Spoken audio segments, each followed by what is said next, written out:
Mayong adlaw Dabawenyos, magandang araw Pilipinas at welcome po sa inyong paboritong programa. Ako si Harvey Lanticse. Mabuhay ug madayaw, I am Hannah Mage Picsho o kini ang Basta Dabawenyo.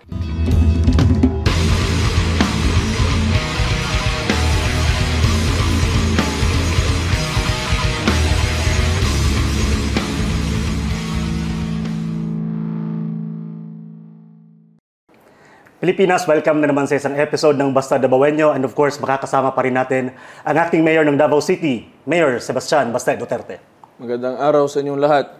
Mayor, welcome back. Hannah, good day. Good afternoon. And let's go straight to the point, Mayor. This is our second episode for this season and naging maingay ulit ang iyong pangalan over the past few days dahil nga on this particular matter, ito ngang hamon ni General Nicolas Torre, ating PNP chief, apparently, he is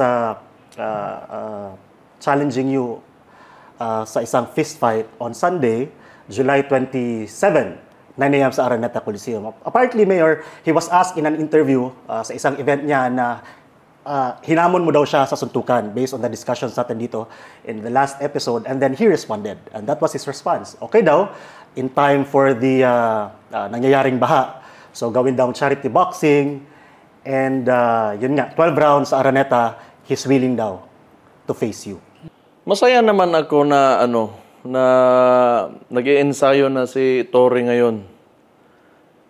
However, ganito yan. Kung gusto mo lang talaga ng suntukan, bakit kailangan mo pa ng charity? Why do you need kailangan mo pang gamitin yung nangyayari ngayon na baha dyan sa Metro Manila? Gusto mo, puntahan kita, walang kamera, suntukan tayo, walang gloves. Bakit pa kailangan mo ng masyado ka mang masubis? Well, di ko alam kung if you're really serious about this, kung gusto mo yung charity na yan and you've laid some conditions, then let me lay my own conditions for the event. Kung serious ka talaga, ha? But I cannot be there sa Sunday. I have other things to do. Pero Tuesday, available na ako. Tuesday, Wednesday, but not Sunday. Tuesday, Wednesday, or any other day. Kaya, I think, mas okay para sa'yo kasi mas may oras ka pa para mag-ensayo. Kasi medyo yung pagsuntok mo, pag-jab mo, nakababa ka agad yung kamay mo, kailangan nakadepensa yan sa mukha mo. Pag-jab mo, balik ka agad sa mukha, ha? So, konting advice lang, mag-ensayo ka. I think you've succeeded in the smoke screen that you've provided for this administration. Na una, yung visit ni Marcos na tinatawag nila na a success where we got a 1% reduction of the 20% imposed tariff on us. So, tsaka yung baha dyan, ginagamit mo pa yung demise of the people, to divert real issues. So, kung gusto mo talaga, dalawa lang yan. Either puntahan kita, tayo lang dalawa, magsama ka lang ng bodyguard mo para kung may mangyari sa'yo, at least may mag-alsa pa sa'yo sa hospital, suntukan tayo, walang gloves. Or kung gusto mo yon, ganito. These are my conditions. Pakiusapan mo yung amo mo na presidente and let it come out of his mouth that all elected officials should undergo a hair follicle drug test. Papalagan ko yung charity mo na yan. So, wag lang Sunday, ilipat mo ng then kung papayag ka sa kondisyon ko, wala problema. Kung if it will answer the issues nitong bansa natin, I can do that. Matagal ko na rin, wag ka mag-alala, Torre, kasi matagal ko na talaga gusto makabugbog ng unggoy. Wag lang Sunday. Kasi hindi mo nga ako nagsiset ka na schedule na hindi mo ako kinakausap na maayos. Mag-usap tayo ng maayos. Tapos yung depensa mo, unahin mo muna. medyo kapos eh. Okay naman yung suntok mo, may ano pa, may ano pa. May laban ba? May laban. Oh, yung push up mo, yung pinakiyod ba? Maganda. Sige. Kung gusto mo, you tell the president, all elected officials should undergo a hair follicle drug test, let it come out of his mouth, then I will do it. Let's go. Sige. Or, yun na, kung lalaki ka talaga, suntukan tayo. Hindi naman kita hinamon. Sinabi ko talaga, pag nagsuntukan tayo, mabubugbog kita. Hindi kita hinamon, tanga. You're just as stupid as the journalist that asked you.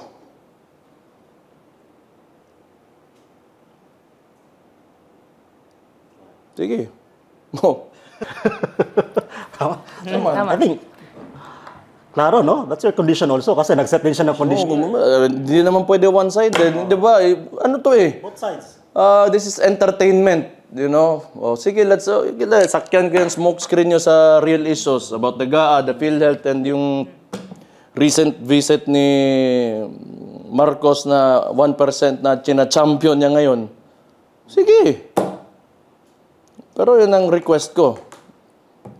Hair follicle drug test for all elected officials, including the President himself.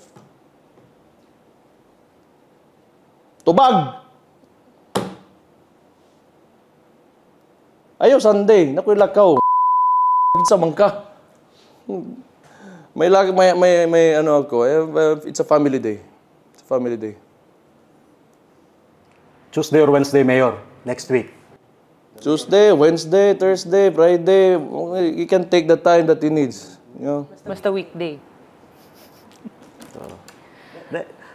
Yun nga, so I think, what's really interesting here, Mayor, ba? This discussion about the boxing match came out of the blue. All of a sudden, pinag-usapan.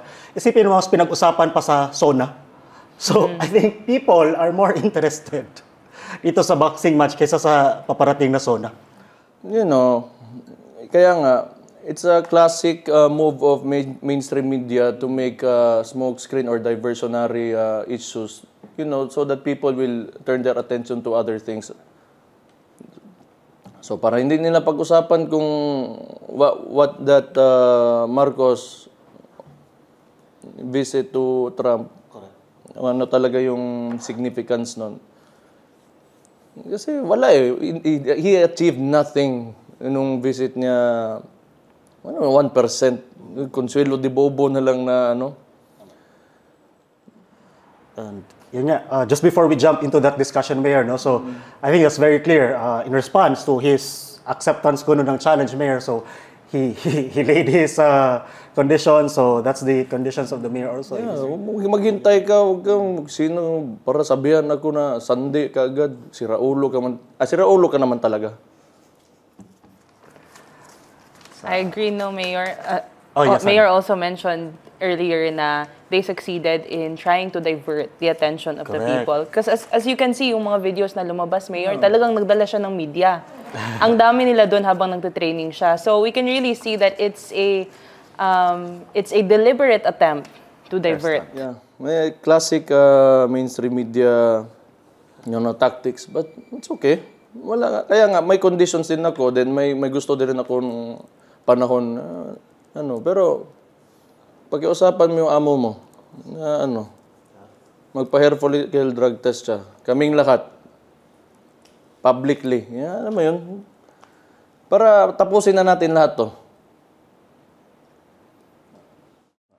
Referee na lang hanapin natin after. Tsaka round girl. Pacquiao. Pacquiao, no? Pacquiao at referee. Para lingaw. Anyway, thank you, Mayor, for responding to that matter. Marami din nagtatanong.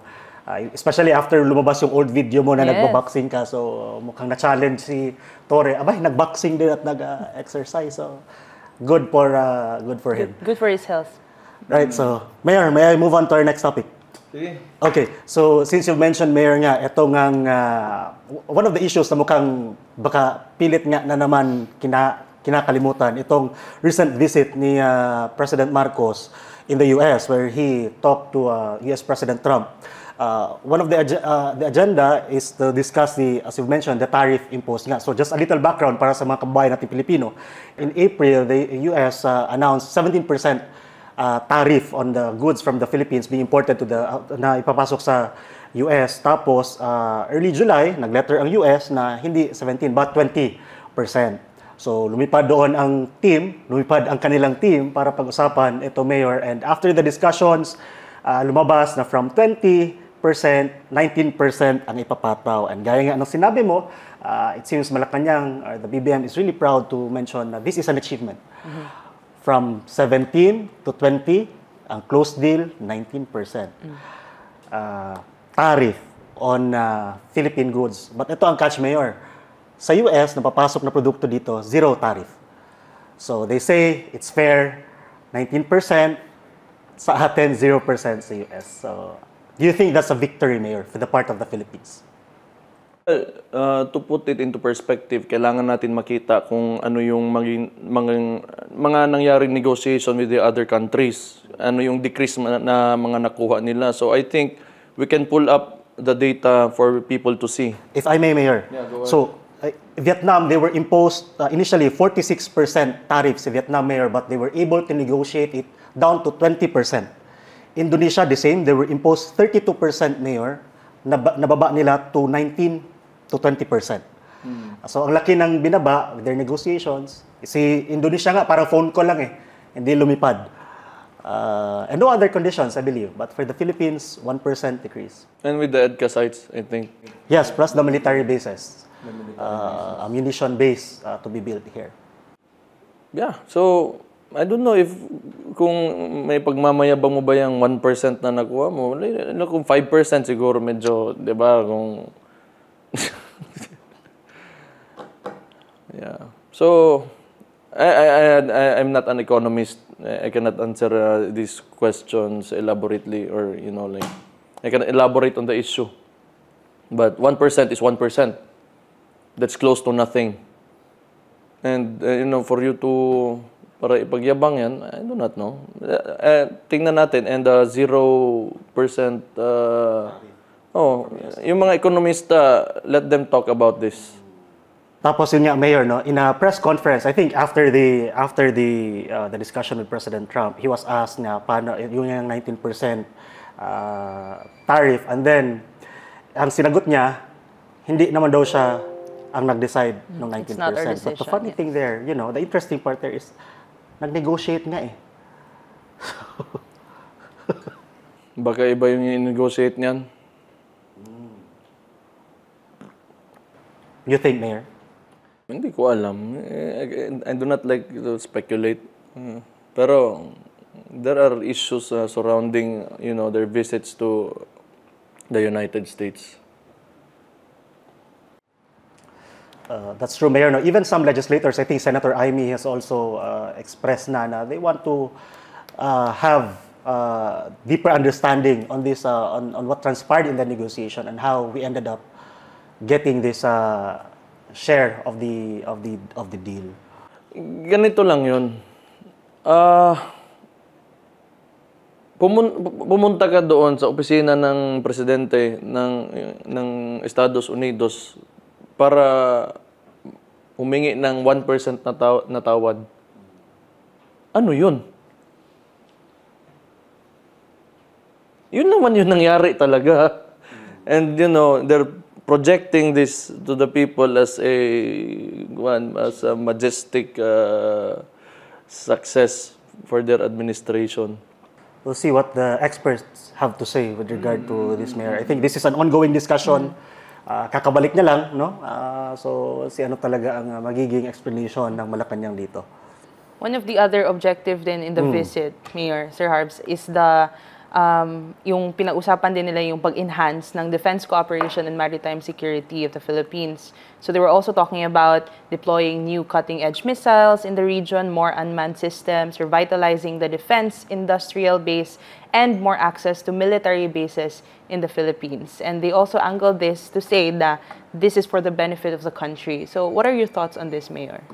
It's more of ano talaga yan, yung the trouble between the two superpowers. It's China and the United States. Kasi, ang Estados Unidos, gusto nila na nakatutok yung baril nila kay China so that they can negotiate with China. Because itong mga Amerikano, transactional naman itong mga to eh. Gusto nila maka-negotiate. But before they do that, they need leverage. And the only way that they can get leverage is to have their guns pointed at someone. So, kaya I think yun yung talagang totoong mga negotiations na nangyari dyan. Na to strengthen the military presence of the United States dito sa Pilipinas. So, it's not really yung WPS, yung Taiwan, kasama, trouble yan ng dalawang superpowers that, nalagay tayo sa gitna. Because of our geopolitical situation. What do you think, Mayor, with the move of the President and the move of the Philippines, what do you think is the response naman ng China with these developments? I honestly don't know, but kung ikaw, parang tayo, kunwari, ako si Pilipinas, ikaw si China, and yung sa ibang subdivision, nandun yung US, magkakapit-bahay tayo. Kunwari, pagpapadala ako ng mga baril dito at saka mga tauhan, how would you feel? Di ba, kung ikaw yung neighbor ko, you will feel threatened. Bakit may mga baril yung mga tao dyan sa bahay mo na kalaban ko doon sa kabilang subdivision? So I think yun yung pakiramdam ni China ngayon na I think you're threatening, US is threatening China right now. So, but yung mga malalaking bansa na yan, it's all negotiations and transactions. Tayo yung nasa sitwasyon na kailangan yung lugar natin, yung territory natin para as leverage nga ng United States nila para sa interaction nila with China. Pero ito na nga, Mayor, for simple people ba, nagtatanong mahalaga nga for the US ang lugar natin. So bakit hindi natin yung gamitin na leverage sa negotiation? Diba? Sabi nila, kung kayo ang may kailangan na pumesto dito, so dapat binraso natin, oo. Sa simple na pag na-discussion dyan sa Kanto, Mayor, kayong may kailangan ng base dito, so bigay nyo yung gusto namin sa tariff. Ang nangyari, lugi na tayo sa bases. Lugi pa tayo sa tariff. That's how a simple, an ordinary Filipino would see that. No? Well, siguro kung... Kasi nga, yun yung leverage natin supposedly. Pero you cannot... sa totoo lang, either China or US, wala ka mang laban dyan. Correct. To begin with. So yung pagpunta ni Marcos doon talaga sa States, doomed na yun from the very start. He needs to agree to what President Trump wants. Kasi pag, sige, iniwan ka namin, ano ka ngayon? Then yung propaganda nyo and yung alignment nyo sa Western thought, like United States, ipo-pull out namin. Sino maiiwan sa'yo? You will not look good pag umatras ang US. So wala na talaga. Kasi kung tatandaan nyo, pumunta pa si Marcos doon sa China before he went to the US, nung before nagkaroon ng EDCA sites. So, mga unang taon pa to sa term niya. So, nandyan na yan. Nagsimula na yan noon pa. Ngayon, may change of administration lang from Biden to Trump. So, nag-touch base lang sila. They renegotiated and, syempre, kung ano yung mga promises siguro or napag-usapan during the Biden administration nila Marcos, ni-renew lang nila with President Trump. So, ganun lang yun. Noon pa yan. We were talking about that 2 years ago. Yung EDCA sites na yan. Tapos yung West Philippine Sea, ginagamit nila as, propaganda, yung ganun, para to push the narrative. Because gusto talaga ng mga Amerikano na nandito kami, nasa Pilipinas sila para i-threat yung China. Kaya ito ang mga Amerikano talaga, warmongers din sila noon pa. They create narratives, yan yung nangyari kay Saddam Hussein, yung sa Iraq, na sinasabi nila may nuclear weapons na hindi naman talaga nila na-prove or, hindi naman talaga klaro yan. Pero yung mga recent talaga na mga nangyari is yung Ukraine, 'di ba? Sinusuportahan ng Biden administration si Zelensky na to join NATO para maano niya rin si Russia. Then because business talaga yung war for the Americans. It's business for them. Gaya nga nasabi mo, Mayor, the Americans, they're very transactional, no? And right now, I think the Trump administration is really posing na US first, America first, no? And I feel, my opinion, si BBM din, parang America first din siya eh. Masyado niya yatang love yung... so aligned naman siya doon. But mind you, he emphasized during the visit, Mayor, na no need daw to balance the relationship between China and the US because the Philippines, his administration, remains to have an independent foreign policy. In all fairness naman. Pinanindigan niya naman yan. So, but that's really something, no? From this discussion on the tariff, what's next? No? Ano pa ang negotiations natin with the US? And we will see ano magiging reaction din ng China on this one. People are also waiting kung ano magiging reaction ng China dito kasi nadadrag naman sila sa discussion.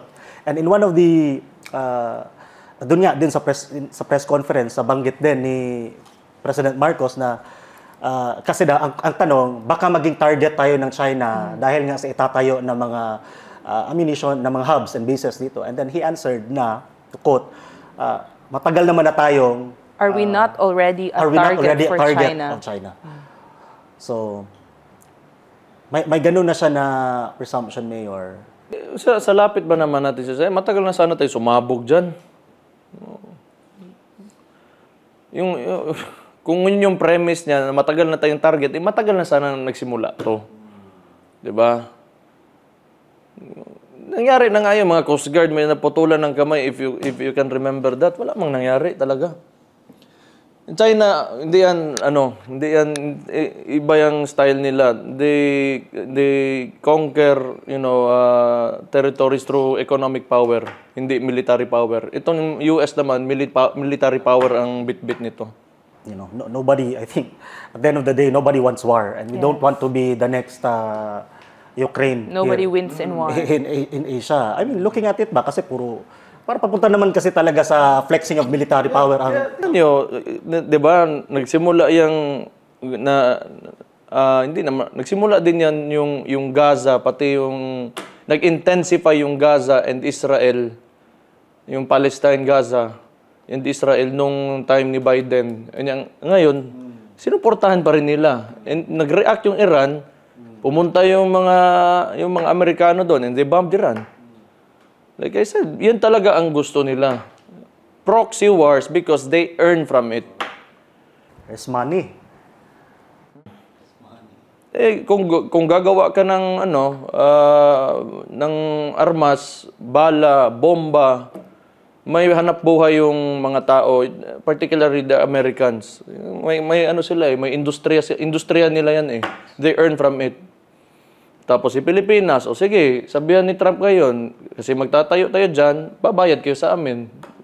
Yung gobyerno nyo, bibili ng mga ammunitions, other, weapons.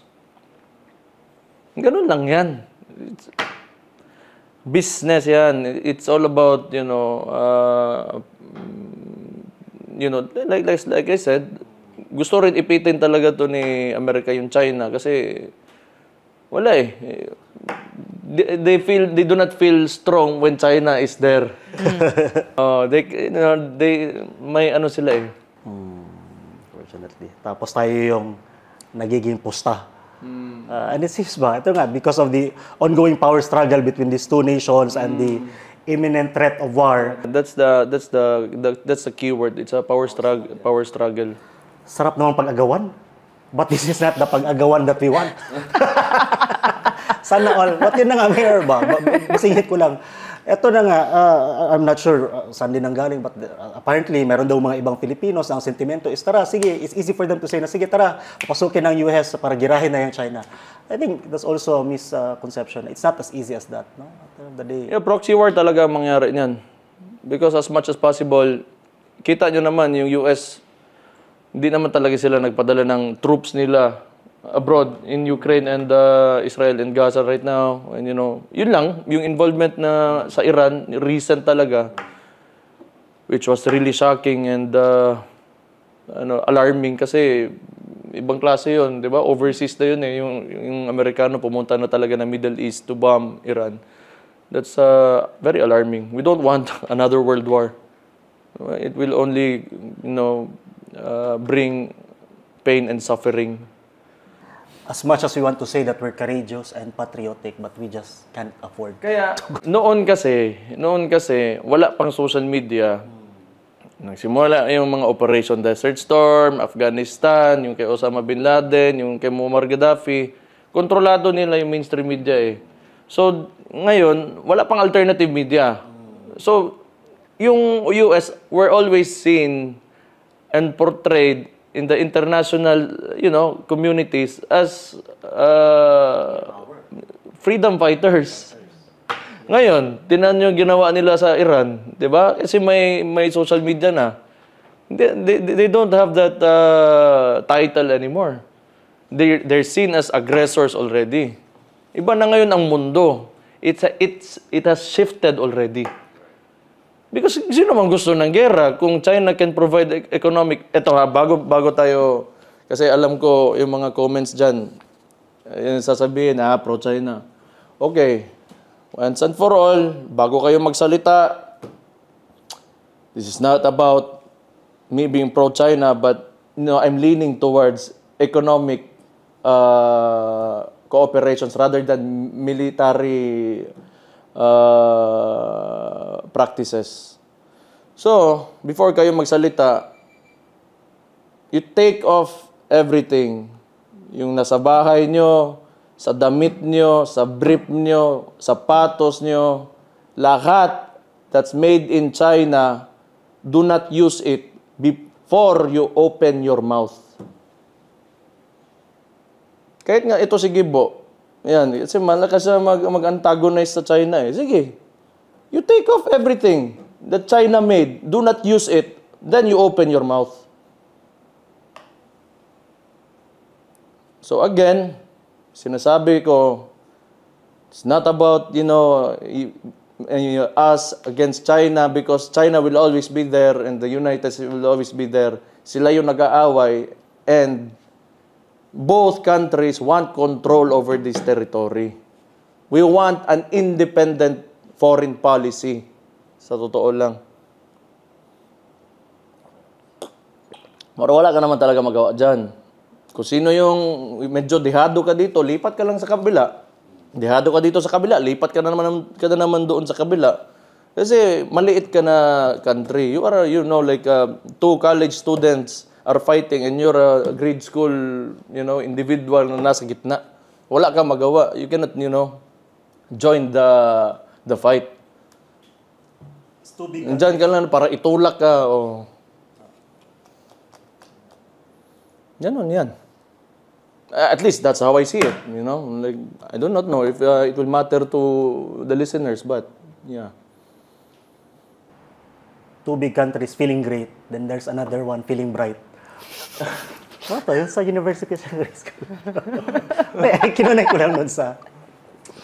Anyway, we'll see, Mayor, no? Ano talaga magiging development nitong independent foreign policy of the administration? Where will it lead us?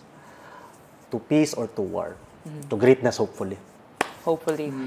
We'll see. Anyway. Okay, Mayor, another topic that made headlines last week, Mayor, is ito nga, going back to politics, Mayor, regarding sa Tingog Party List, Yada Romualdez, the wife of House Speaker Martin Romualdez, ito nga, nakalimutan bigla na storya, but this happened, will be proclaimed as the third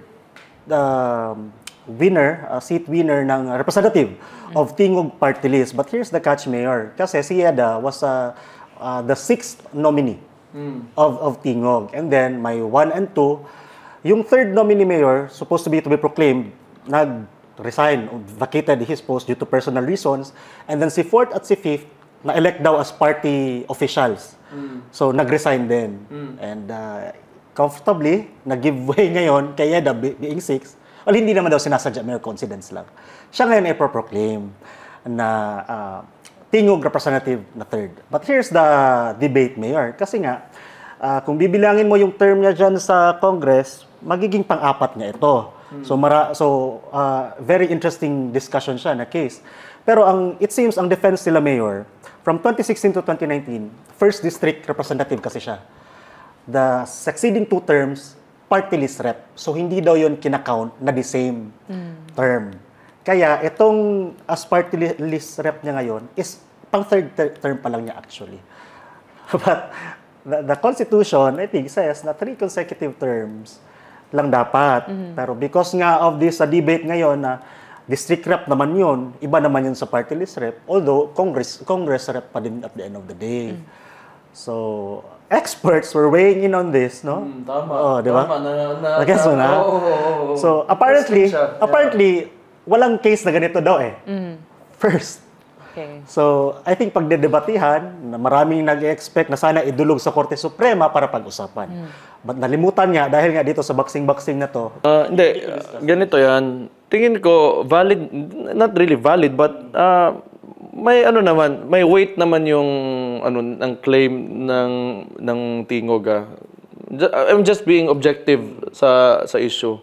Kasi kunwari ako, mayor, dito, for example, mayor ako ng Davao, then may 3 terms na ako, then I ran for mayor in another city, then di yun makakount as consecutive. I think siguro. Diba? Pwedeng ganun, no? Oh, pwedeng ganun. So, it's a different post eh. Because a party list is it's what do you call this?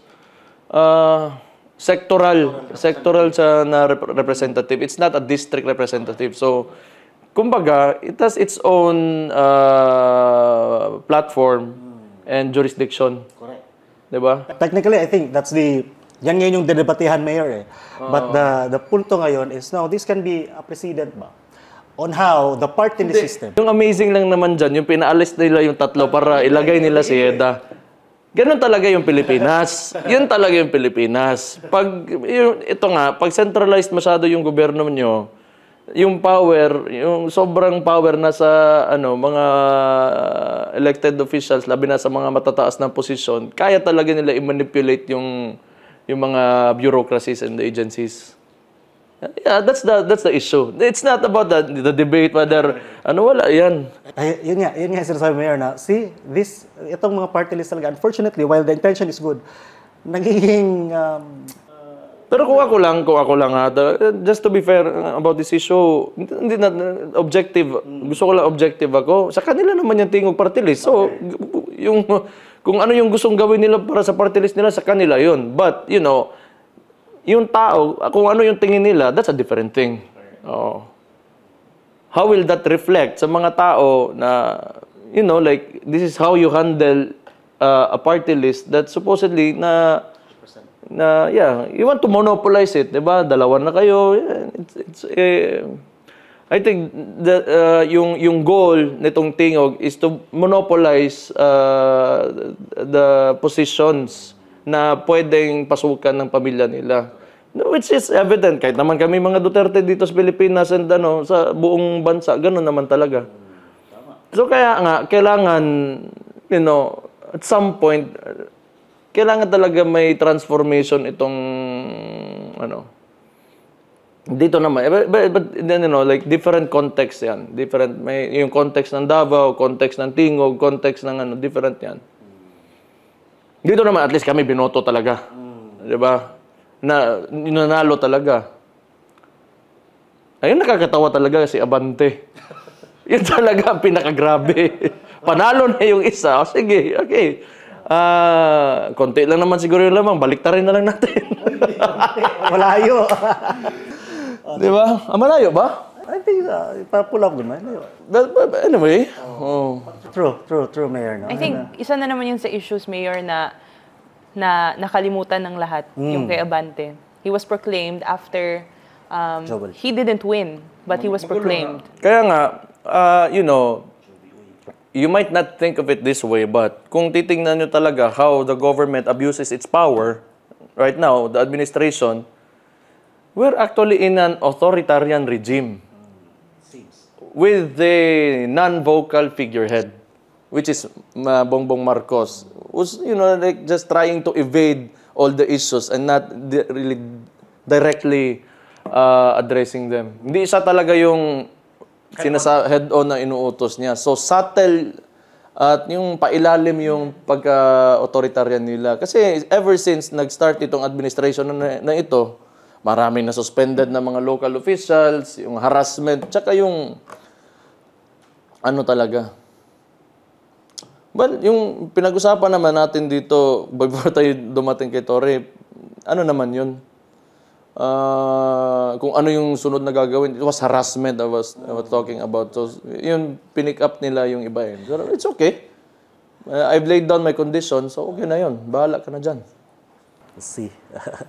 But I think that's a very good point. Balikan ko lang yung kaya na tama ka, Mayor. Yun yung mas interesting doon.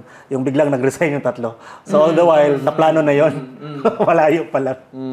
Pa hindi na mapag-usapan. Okay, sa kanila yan tingog. It's Romualdez's backed party list. Ito na nga. Oo nga, tama ka, Mayor. Kasi nga, binoto naman. They got the votes for 3 seats. But on the other hand, the Duterte party list until now, hindi pa na-proclaim. Isa pa yan.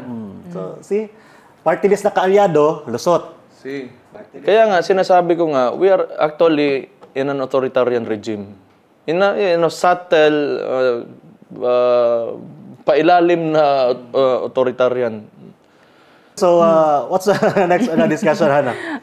Next topic natin, Mayor, is we're going to talk about also the bill that was filed by Senator Robin Hood Padilla, which seeks to amend RA 9344 or the Juvenile Justice Act. And Senator Robin Hood aims to, he wants to, gusto niya pababaan yung minimum age of criminal liability. So according to his bill, those who are aged 10 to 17 who are believed to have committed a crime will be put in a 24-hour child caring institution. But for those naman na nakagawa ng heinous crime, they will not be exempted from criminal liability. So that's the gist of his bill. What are your thoughts on this, Mayor? Okay. So yung Juvenile Justice Act kasi, lalo na ngayon,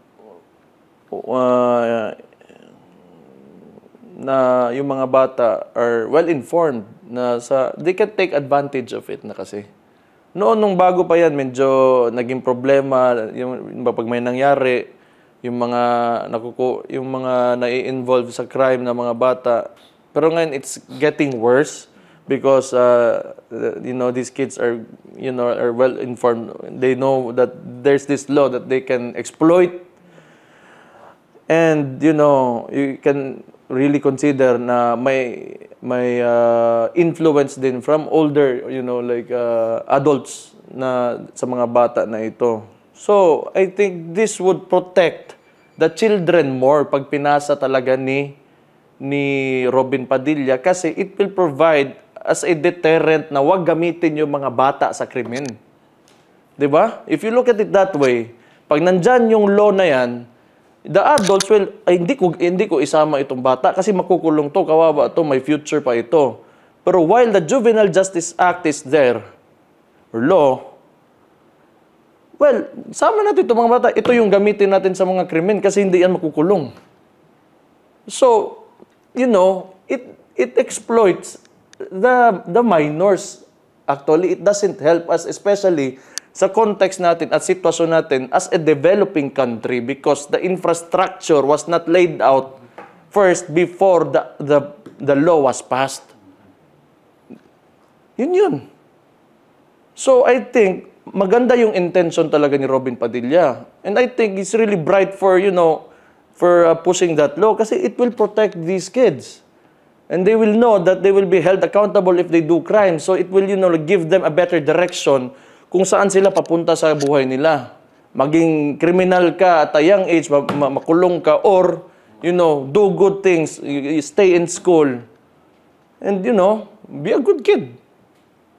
So tama talaga to. It actually protects the minors more than,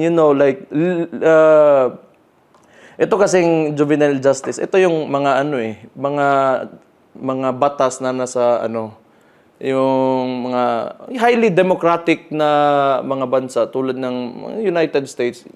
Nandyan sila sa punto ng society nila, yung mga first world countries na may infrastructure sila to cater these problems.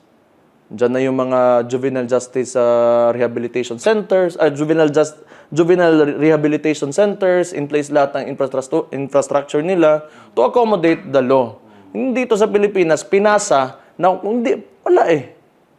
Tapos, alam mo yun, we are overpopulated, we have all the problems that any third world or developing country na meron tayo ngayon. We are not ready for that. I'm not saying this is a bad law, but it's not the right time to impose this law. Ang tama ngayon, itong kay Robin. Kasi ito yung kailangan natin sa current situation natin. I'm not antagonizing yung Juvenile Justice Act.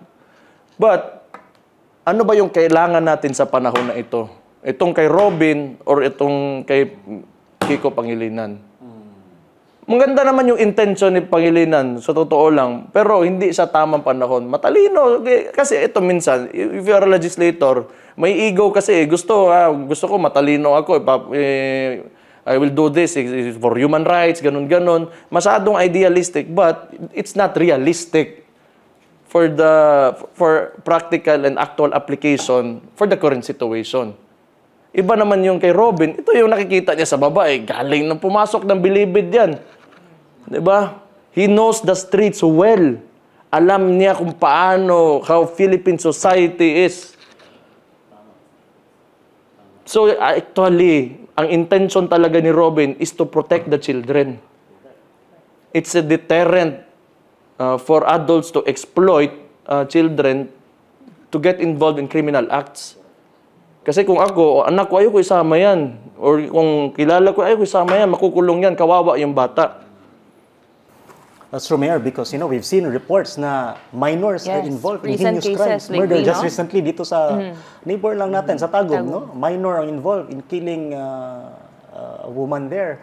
And to put it simply, Mayor, ang na-explain mo dito, ito nga, while we have the law, di ba, sa batas ngayon, pagka minor, hindi mo pwede ilagay sa kulungan. So, kailangan mong ilagay sa facility. Yun yung facility na sinasabi mo, Mayor, para doon sila ma-reform. Yes. Unfortunately, wala tayo nun. Hindi naman wala. Meron tayo, but it's not enough. Correct. Okay. Yung mga developing countries, mostly sa Asia naman talaga, South America, hindi pa in place ang infrastructure.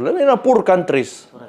So, ang nangyayari, wala. Nakakabalik lang din sila. Hindi, na-exploit yung Juvenile Justice Act. Na-exploit nila. True. Diba? Unfortunately. So, we hope to see the discussions on this bill. And mind you, Mayor, kaya nga nasabi mo, when this law was passed in 2006, the Juvenile Justice Act, sa Davao City, we opened, to accommodate this, we opened Bahay Pag-asa. Meron tayong facility dito to accommodate CICLs. So yun, the law, dapat nandyan yung budget also. Yeah, but both are good laws. But I think for the current situation, I think I'll go with Robin Padilla's proposed. Is it a bill?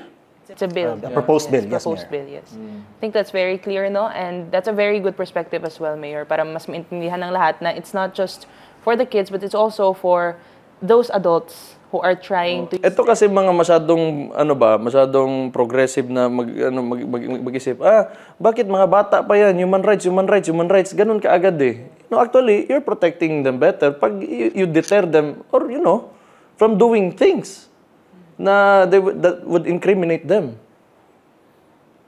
Because itong juvenile justice, ini-spoil niya yung mga bata eh. So pag 18 yan, kunwari, magsimula yan ng maaga, kung ano-ano ang ginagawa, kasi nakakawala lang, pag 18 yan, alam na yan how to evade law enforcement. When, itong kay Robin, pag naging batas ito, ang mangyayari niyan, at a young age, I do not want to get involved in crime kasi, di ba?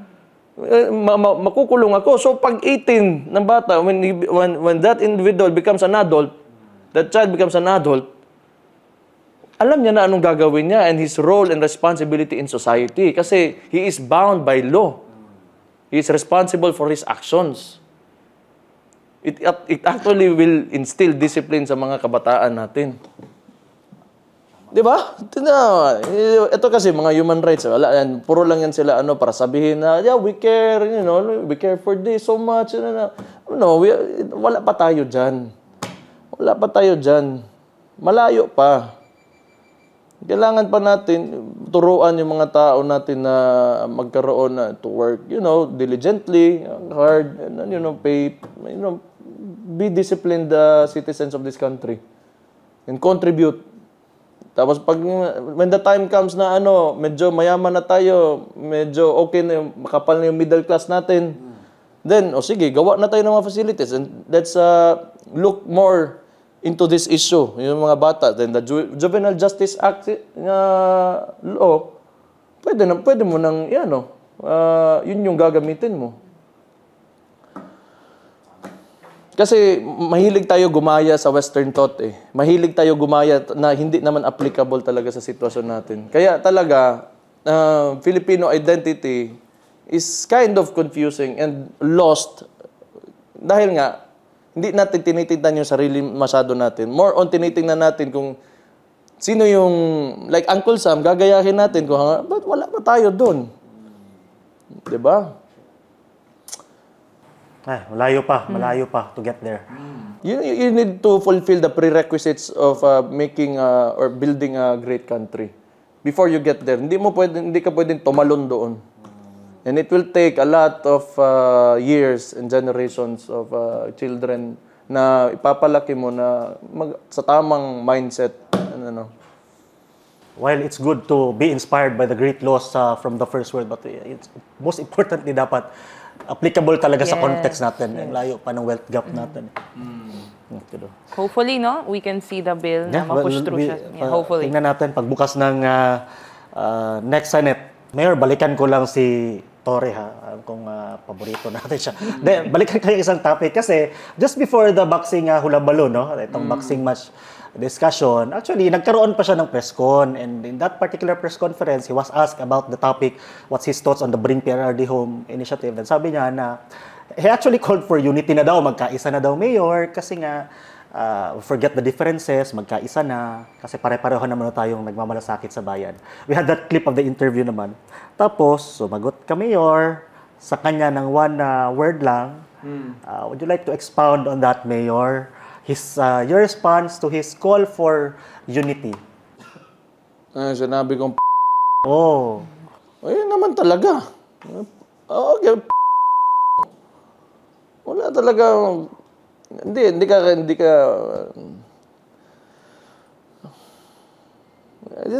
that is how I feel, After all na ginawa mo yun, hindi ka naman sumusunod sa yung proper process of, hindi ka sumusunod sa batas, tapos ngayon sasabihin mo yan, sino ka ba para magsabi niyan? Alam mo, sumagot siya sa Mayor. Sa Facebook page niya, sabi niya pa na intindihin na lang daw natin tong batang to, referring to you, kasi limitado daw yung vocabulary mo. Ay, ganun siyang sinabi. To the Honorable General Nicholas Torre III, it is with great pleasure to tell you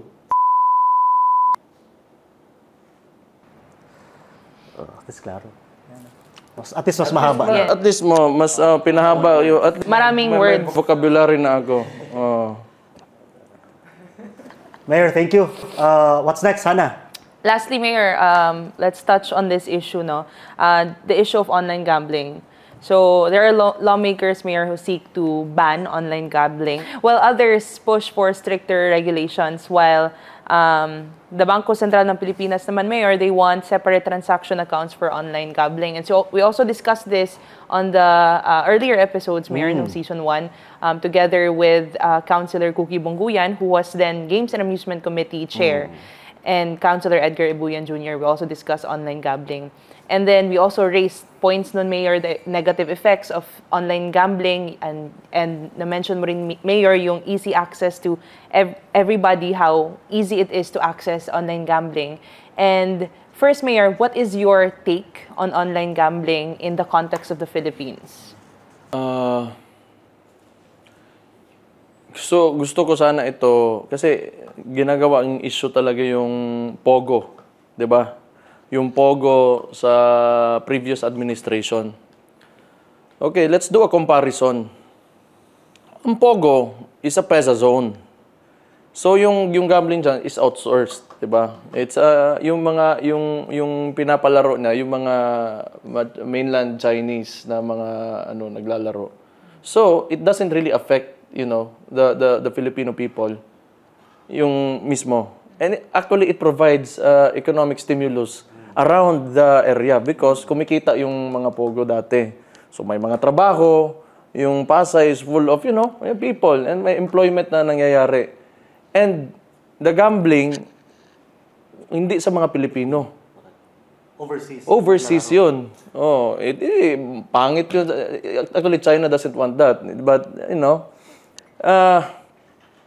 ito naman ngayon, inantagonize nila yung Pogo, sinarado nila, so nawala lahat ng employment, yung mga may trabaho doon around that area, napakarami. Pinalitan nila ng gambling na within the country, na targeted yung mga Pilipino mismo. And gambling, it's a vice. Bisyo yan eh. And you are providing that, you're making it very accessible to your own people.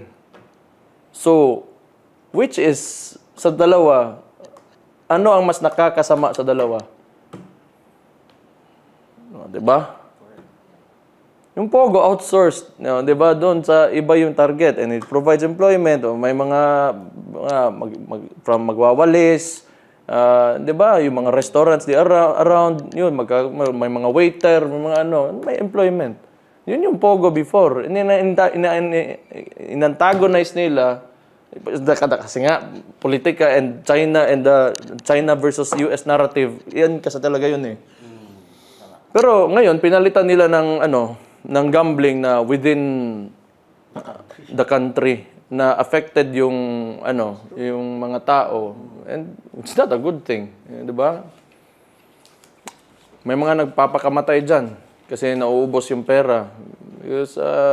Kasi nga, bisyo siya. Very easy to access, Mayor. Even minors. Very accessible. Payment platforms online. So, yeah. I do not suggest that you go into itong mga Pero wala yan eh. Sa kanila yan. Gobyerno natin yan ngayon. Yan yung ng gobyerno nato karon. That's what they want. They want to encumber the Filipino rather than foreign nationals. I think, Mayor, a few senators, particularly Senator Pia Cayetano, actually filed a bill to ban online gambling, and many are already starting to be vocal.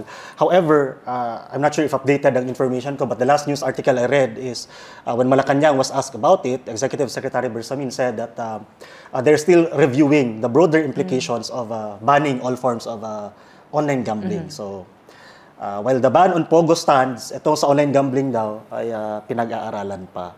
But dito, Mayor, sa Davao City, is there, under your leadership now, the next 3 years, what's your take on this? Online gambling? Hindi ko, it's a national law. Wala akong, but I can only suggest na wag pasukin ng mga tao yan. Gambling, may bisyo man talaga lahat ng tao. Hindi yan nawawala eh. Pero, just be careful. Kasi very accessible ito. The government made it very accessible para sa mga tao. Because they know it's a weakness that they can exploit from gamblers. Kasi ano yan impulsive talaga na ano yan na activity 'Di ba? Yung tao gusto sumugal A lot of people know this. Everybody knows this. Si City Council karon, I think ikaw may nagsugo. I-studyhan ang pag-ban sa promotion. Yeah. I totally agree with that. Na i-ban the promotion of, but online, hindi mo naman masasabi. But maybe yung mga billboards, yung mga ganun, if we can make hindi pwede yan na on the streets promoting online gambling. Actually, Meta took down 20 Facebook pages of influencers na nagpo-promote na yan. They're starting to do It's a good thing. It's a good thing. promote online gambling. So yeah, we'll see what the City Council will can come up with regards to. Kasi yung mga low income mga individuals na mga earners, yung napupunta yung pera diyan, sayang yung pera nila. Totoo yan. There are stories na alam yun. I think that's the saddest part din because they're kind of exploiting the situation of many Filipinos na of course wala ng pera, so they would try to they use very colorful promotions and ang ads nito, Mayor, is very accessible in all kinds of apps.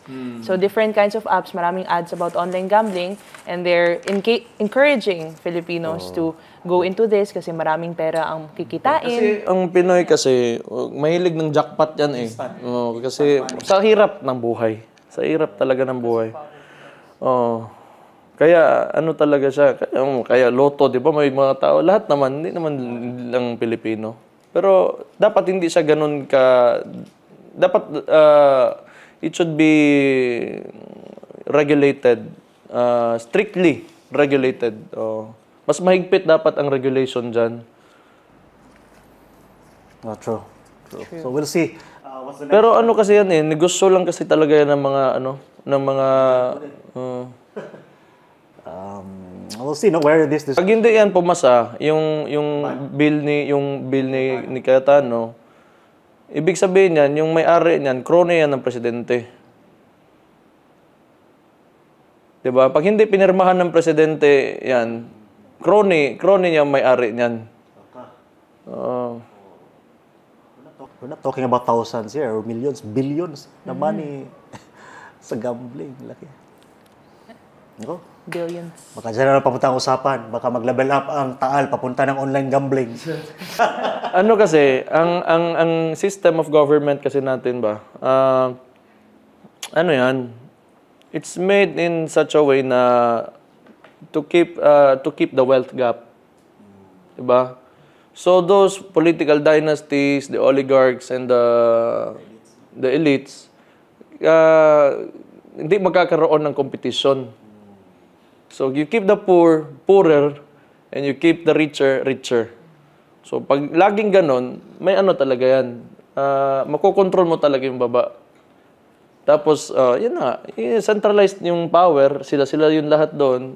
Diyan lang kayo sa baba. Ayaw namin ng competition. So, matagal na ito na sistema.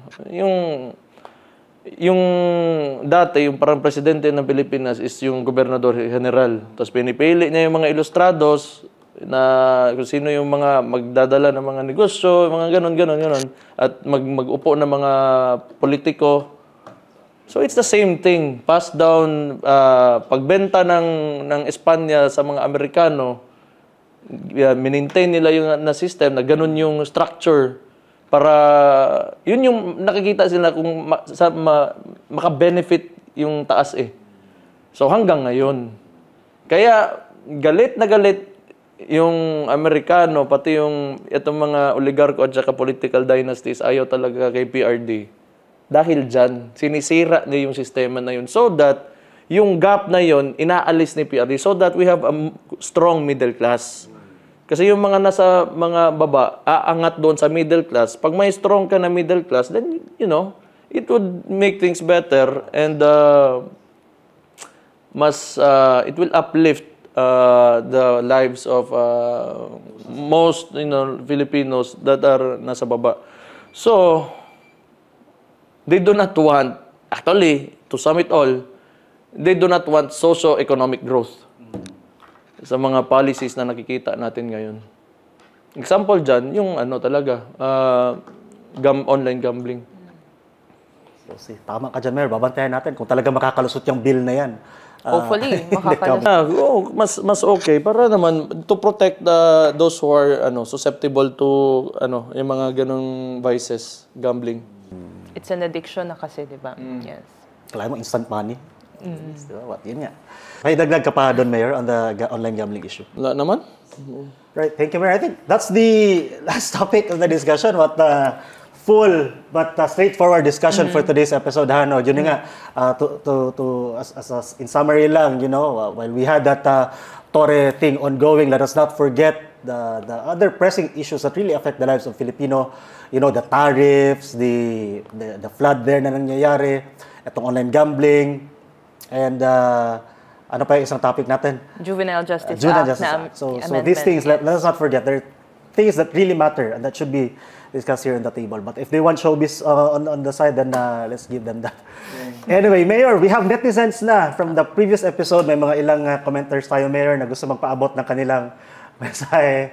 Ay, yan na naman tayo. Galing kang Gently Rock. Oh, Sir Baste, ayaw gyud og pa-kickboxing atong Torre. Kay grabe na tong grabis. Delikado na kayo makapaak.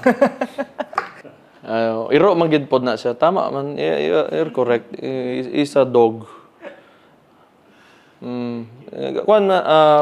Yeah, but I've laid down the conditions already. Thank you, Gently Rock. Next, Han. We also have from Imelda said, Mayor, OFW Hong Kong, happy to see CM Baste at sa maganda at poging host. Oh, very good. Ng Basta Dabawenyo, syempre the best. We miss Tatay Digong, unta makaulit na siya sa Pilipinas. Thank you, Imelda said, for your well wishes. From, speaking of Tatay Digong, sila acting VM Rigo Mayor, they mentioned na magpupunta daw sila yung mga apo to visit also PRRD. From Isi Dwayne, nice ning new season ninyo kay mag-speak English and Tagalog mo. Daghan man gud man ang dili kasabot og Bisaya. So padayon lang basta dabawen nyo. Gikan kang Isi Dwayne Mayor. Thank you. Thank you. Thank you for watching and following Isi. Kani Mayor, gikan kay Monster Cookie 37, ning reduce jud si Mayor Baste. Pero sad siya, ano man? Ganong sad man, Monster Cookie? Bakit sad yan? Di siya gusto. Dili, hapit ng pahit na mo kuan Torre. Kuan ako, pakondisyon ako. Masobra daw sa timbang si Mayor. Hindi, basta ganahan siya kuan. Chubby but yummy. Mas gusto siguro si Monster sa dad bod, Mayor. Nang-reduce dyan si Mayor. In fairness, kibitaw, Mayor. Ano secret ni mo, Mayor? Kuan, GLP-1, katong Baker Slim, gitry po na ako, bago lang. Pero katong pagsugod-sugod, disiplina, gano'n eh. Kaon, ayaw sige butang pagkaon sa baba. Kana sakto ra na kaon. Hi kay Doc Miguel Baker, Mayor. Sige po na siyang tanong sa tuwa dahil sa atong episode. Next, we still have netizen. Wala na. Oy, maraming salamat po sa mga commenters natin at patuloy nyo lang pong i-comment ang inyong mga opinions or suggestions at susubukan pa namin basahin lahat yan dito at iti-take note. Thank you very much. What's next? Uy, announcement from the City Government of Davao. Mayor, next month we will celebrate the 2025 Kadayawan Festival, Mayor. Preparations are... Tama, Kadayawan na lang. Di ba? Ang kami, Torre, diri sa Davao, gwapo kayo, kay manggawas sa mga tao. Main event. Then pagkahuman kay Rumble na yun. Di ba? Gwapo kayo. Hindi pa na-finalize yata ang calendar of events natin, ha? Pwede pa natin. Rematch, Araneta, ano ba? Malay ni mo, baka overseas na sunod. Di ba ganyan man yan sa kampo nung both first round sa boxing, home court o naman na away. So, ayun po, gaya na nasabi Mayor, no? We have Kadayawan Festival coming up next month. We have an entire month full of activities for you. So, you may visit the official Facebook page of Kadayawan 2025 for more updates. Kada-kada. Next month. Mayor, do you still have other announcements, Mayor, or things that you would like to mention with regard to the city government of Davao, Mayor? We just had our Neo Plus together with the ILG Mayor last week, where we lay down our plans for the next 3 years. Ella. Yes. Wala tayo kinasing-kasing? Adoy kinasing-kasing si Hana, Mayor. Yes, Go, Hana. as you remember, no, sa mga viewers namin, last season, we asked kinasing-kasing na mga questions. Kinasing-kasing is from the heart. So, karon now, we will mag-ask na pod ko og question, Mayor. And a first question, Mayor, isang question lang for this episode. If you were to meet your younger self today, what would you tell him? Kuanan, may mga pagkatanaha eh.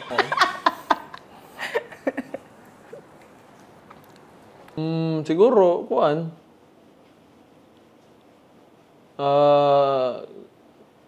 Si tawag gani ka ng ako. May imagine ako nga luuyan ni mo eh. Nga naman. Saan Nga naman yun. Saan kawawa? Wala kita ko, luuyan ni mo eh. Kanang grabe kag atubangon sa imong kinabuhi ba. Pag abot sa panahon. Alam yun. Wala na siya. Bata man. Pero dako, lala naman na. Luoy mo bata, good. Di ba? Orang tanaw ka ba bata? Luuyan niya. Ayun, nalagda ko. Luoy bitaw gyud ang bata magtanaw ka ba kay wa na sila kasabot gyud unsa ang realidad sa kinabuhi bitaw unsa kalisod. Diya naman na magsugod pag human na nimo kolehiyo. Pag human nimo eskwela, trabaho na ka, toko na kag pamilya. Dili gyud ni kuan ka ng politika lang but in general ba na luuyan nimo nga natao ka ning kinabuhian ni. It's a kanang pessimistic view of kanang kuan human existence pero magina competitive bang gid ang kuan ba ang kinabuhi ba survival gid So, Sir Harbs, kasi gusto rin may share. Kung mabalik ko sa panahon. Kung ma-meet ni mo karon imong younger self, unsay mo ingon? Ayaw tuo kang bongbong. I-warn gyud nako kay nailad puggo. All dami nagpait ron. Daghan ko gusto isulti but ako na lang to istorya so ko ganito. Ikaw Hana. Siguro ako siguro ko ingon Wala ako mangutana pero what na ready. Siguro ginabuli mo gud ko dati. So siguro pero dili ko isog dati, pero isog ko karon. So siguro akong ingon kay kuan pod dili ayo pa lupig ba. Awayo pod sila. Hagita pog boxing match. Hagita pog boxing match. Ngingnan na naman kag taba. Datugi. Ba? Bitaw. Tama man na. Ana siguro ako ingon. Kaysa mo hilak na lang ka ba? Magmahay ang mga younger self nato ron makita sila sa ato. Anyway, thank you very much, Mayor. Thank you, Hana. No? Thank you, Mayor. Let's go to our greetings na. Meron tayong mga greetings, Mayor. Shout out to Raka Udasan. Luz Viminda Sogard and family nga naa karon sa Tagum City. UB Makaraig nga naa sa Saudi. Hamili family and Lim family. Kanape family. Hello ug salamat sa kanunay nga suporta Seth Estrella and family. Shout out to Joy Dayaday. Si Ma'am Joy, Mayor, sige yun siya tanaw sa atong episode. Ba diayo, ma'am, salamat kay sa imong serbisyo gyud sa ato ang kuan mga tao ug imong pag dumala diya sa imong sa CSWDO. Thank you kaayo. Kay Fernan Pichio II, professional MMA player and international boxing referee. Unsa man ni? Pa-shoutout lang daw. Shoutout. Amo ba? Kuan siya, referee. Tito nimo. Shoutout sa mo diya, sir. Pwede daw siya ang magkuan Mayor free of charge. Ginoot ka. Pero daghang musugal ana ba? Musugal gyud ko. Balay gid aning Pero gusto gid ako nga kuan katugid akong kondisyon. Wag kita to. Okay, pero gihimo magud niyang ginawa niyang spectacle ito eh. So let's make it, let's improve this. Alright, thank you very much, Mayor. Basig napaka-i-greet imong family or kinsa ba Mayor personal greetings?